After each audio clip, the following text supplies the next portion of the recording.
Devin spent hours that day playing with Pinocchio. His bedtime was 11 p.m., but he wanted to stay up till 11:11 to make a wish. At 11:11, Devin whispered to himself from under the covers, "I wish Pinocchio would come to life, so we would be best friends." After Devin fell asleep, two Fairly Odd Parents named Cosmo and Wanda appeared to grant Devin's wish and bring Pinocchio to life. Poof! Cosmo and Wanda used their magic wands to make Devin's dream a reality. Without waking up Devin, Wanda spoke softly. "Now, Pinocchio, you can become a real boy like Devin if you are trustworthy, kind, and don't use drugs." The Fairly Odd Parents also provided Pinocchio with an iPhone 6, so he could use Siri as his conscience for adapting in the new world. When Devin woke up in the morning and found Pinocchio, he jumped for joy. "Pinocchio, Pinocchio! My wish came true, my wish came true!" Next day, Devin took Pinocchio to school in hope of training him to become a real boy. While in school, Pinocchio meets tons of interesting characters that find it fascinating that he's a talking puppet. Suddenly, Pinocchio becomes the big shot at the school. The girls can't keep their hands off him, and the guys all think that he's the coolest kid around. After school on the first day, Pinocchio got caught smoking pot with his new friend Nick the Trick. Pinocchio was taken away by Principal Nowlin and placed in in-school suspension. While in suspension, Pinocchio asked Siri, "What should I do? Cosmo and Wanda are not going to be happy." Siri told him to wait until the Fairly Odd Parents come to save him and tell the truth about why he was suspended. When Cosmo and Wanda finally arrived, Wanda asked Pinocchio, "Really? On the first day, you want us to bail you out of suspension? What'd you do wrong?"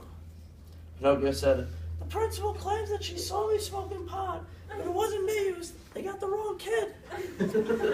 Instantly after he lied, his nose began to grow. Wanda told Pinocchio this would be his last warning. "Pinocchio, I'm not going to tell you again. Don't do drugs. This is the last time I'm going to change your nose back to its original size." The next day, Pinocchio went back to school with Devin and was approached by his new friends. Billy the Bully came up to Pinocchio and said, "Yo, we're going to Fire Island for the weekend, bro. We're getting a great deal on a hotel with unlimited Long Island iced tea and twisted lemonade."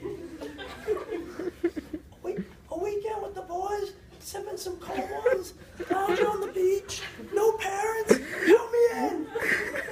That weekend, Pinocchio and his friends took the trip to Fire Island. They immediately began getting rowdy and uncontrollable.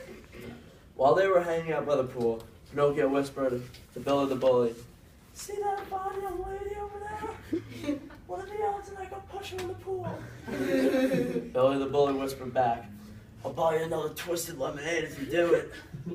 Without hesitation, Pinocchio got up from his lounge chair, tiptoed slowly toward the tall, beautiful blonde girl standing by the pool, but when he got within 2 feet, she turned around, and she began staring at him in a peculiar manner. Pinocchio tried pushing her in the pool, but she grabbed him, and they both fell in the pool. Pinocchio could barely swim. "Help! Help! Help!" Larry the Lobster was the lifeguard. He jumped in the pool to rescue Pinocchio, but by the time he was rescued, he had already suffered severe waterlogging and had to be brought to the local hospital. When Devin saw Pinocchio for the first time lying on the hospital bed, he stood by his side, gave him a big hug and a life lesson that he would remember forever. Devin said, "See, Pinocchio, this is why we warn you about those drugs. Smoking marijuana and drinking alcohol is not the answer." Pinocchio sadly responded by saying, "I know, Dev. I'm really sorry. I'll never become a real boy like you now, I guess.